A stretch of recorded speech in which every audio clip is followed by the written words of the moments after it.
Hello, everyone. Welcome back to the Easy Chat English podcast. I'm Amelia, and I'm here with my amazing co-host, Ethan. Hi, everyone. Thanks for tuning in today. We have a really important topic to discuss, one that many English learners struggle with, the fear of speaking English. That's right. If you've ever felt nervous, anxious, or even scared to speak English, you're not alone. Trust us, we've both been there when learning other languages, right, Ethan? Oh, absolutely. I remember when I first started learning German, I was terrified of saying something wrong or sounding silly. But today, we're here to help you overcome those fears with practical tips and advice. So, let's dive into the first reason why many people feel afraid to speak English, the fear of making mistakes. This is such a common one, isn't it, Ethan? Definitely.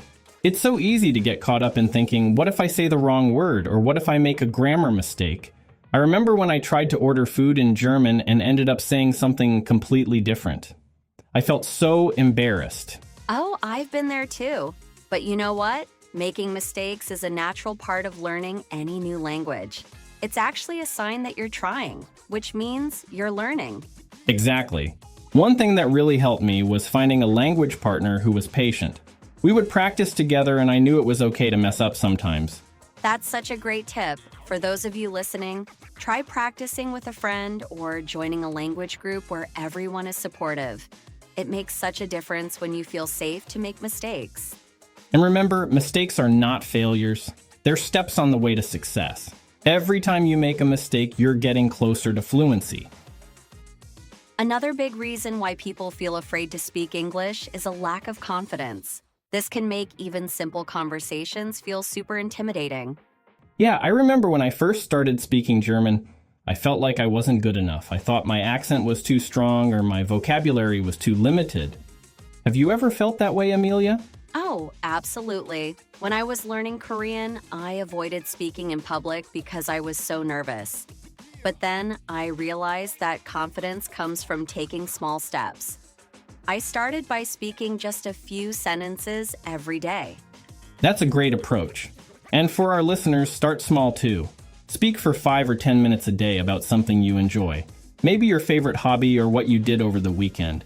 Yes, and don't forget to celebrate those small wins. It's so important to recognize your progress. Maybe you learn a new word or manage to introduce yourself in English without stumbling. That's worth celebrating. And one more thing. Use positive affirmations like, I am improving every day. It might sound simple, but it can really change your mindset. Another reason that holds many learners back is the fear of being judged. This is when you worry that others might criticize your accent, grammar, or pronunciation. Oh, I totally get that. I used to worry so much about sounding weird in German. I thought people would laugh at my accent. Me too. But over time, I realized that most people just appreciate that you're making an effort to communicate in their language. Exactly. And here's a tip for all of you listening. Focus on communication rather than perfection. If the person you're speaking with understands what you're saying, that's what matters most. Right. And practice with people who are patient and understanding, whether it's a friend, a teacher, or someone you meet online. There are lots of apps and language exchange communities where you can find people who just want to learn together. Yes, those communities are great. It's like a judgment-free zone where you can make mistakes and learn together. Let's talk about anxiety, another big obstacle that makes it hard to speak English. Even when you know the words, sometimes your mind just goes blank. Oh, I can relate to that. I remember standing in front of a group of native speakers ready to practice, but I froze up. It was like I forgot everything I'd learned. That's so common. Anxiety can make your brain feel like it's stuck, even when you have the right words in your mind. One thing that helped me was practicing deep breathing before speaking. It sounds simple, but it really helps calm your nerves. Yes, or even just taking a few seconds to collect your thoughts before you start speaking. It's okay to pause. And try speaking slowly and clearly at first. Don't rush yourself. Focus on the message you want to share. And finally, one of the biggest challenges is not having enough practice opportunities. It's hard to improve if you don't get the chance to speak regularly. That's true. I used to feel nervous about speaking in class or at work because I didn't practice much outside of those situations. Yes, and when you don't practice often, it's easy for the fear to build up. But you can create your own practice opportunities. For example, try recording yourself speaking on your phone. It might feel awkward at first, but it's a great way to hear your progress over time. That's a great tip, and you can also talk to yourself in English at home. Describe what you're doing, what you're cooking, or even make up stories. Or engage in conversations with friends or teachers.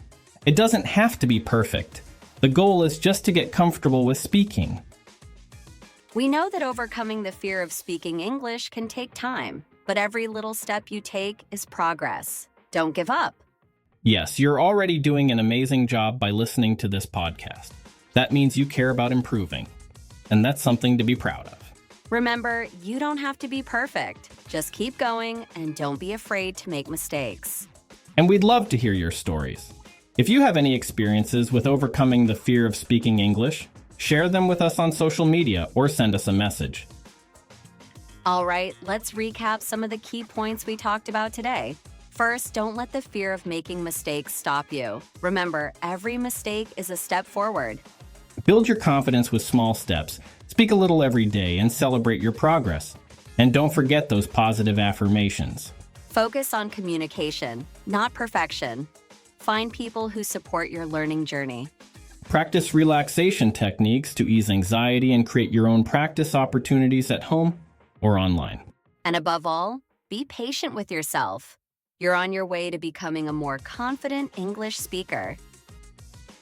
Thanks so much for joining us today. We hope you found our tips helpful, and we can't wait to hear about your progress.